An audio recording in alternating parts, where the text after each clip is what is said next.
Hello everyone, today I am going to bust the myth about law of attraction. लोगों को लगता है कि if you practice law of attraction is equal to perfect life. But ऐसा नहीं होता है। उनको लगता है अगर आप मैनिफेस्ट कर रहे हो कुछ लाइफ में, if you are practicing law of attraction, तो आपकी लाइफ बहुत ही अच्छी हो जाती है। गाड़ी बंगला, आप प्राइवेट जेट पे जाते हो टूर्स पे, एंड यू बिकम अजर अमर। तो this kind of mindset people have, और ये सबसे बड़ा मिथ है। और if your life is not that way और आप लॉ ऑफ अट्रैक्शन प्रैक्टिस कर रहे हो, तो लोगों को लगेगा कि आपको मिला ही क्या, like what did you manifest. तो दिस इज ए सबसे big myth, so I just want to burst it.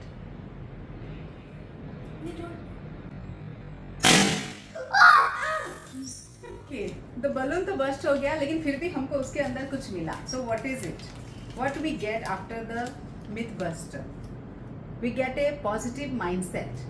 That means law of attraction practice करने का क्या बेनिफिट है? अगर हम लॉ ऑफ अट्रैक्शन प्रैक्टिस करते हैं, it change our way of thinking, it change how we see life.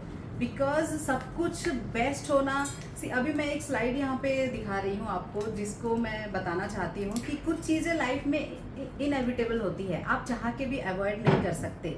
जैसे बीमारी हुआ, ओल्ड एज हुआ, या फिर डेथ हुआ, ये सब आपके हाथ में नहीं है। लेकिन लोगों, और इसी वजह से तो गौतम बुद्ध ने भी तपस्या किया जाके, बिकॉज वो इन चीज़ों से भी दूर जाना चाहते थे।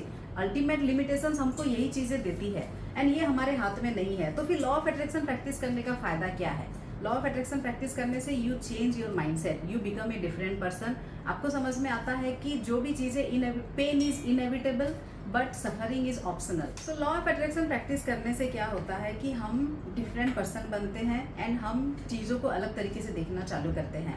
बिकॉज ये सारे प्रॉब्लम्स लाइफ में आती रहेंगी, सबके लाइफ में आती है। जो लोग सक्सेसफुल पीपल हैं उनकी लाइफ में भी ये सब प्रॉब्लम्स आती है। लेकिन सबसे इंपॉर्टेंट ये होता है कि how you deal with it. Because ये तो आप इन चीज़ों से बच नहीं सकते, लेकिन what is your mindset, how you deal with it, that is what defines you, and that is what defines how happy you will be in your life.